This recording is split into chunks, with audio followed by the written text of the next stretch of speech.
Hello everyone and welcome to a new tutorial. In today's video I'm going to show you how you can change color themes in Visual Studio Code as of 2025. So without further ado, let's get started. First open up Visual Studio Code and then locate the gear icon at the bottom left corner of the window.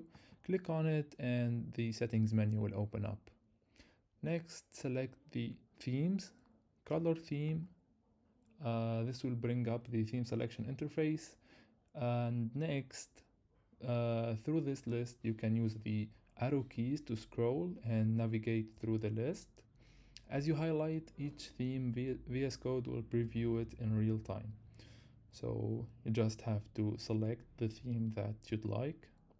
Personally, I like the Abyss theme, so I'm just gonna press enter. And that's it.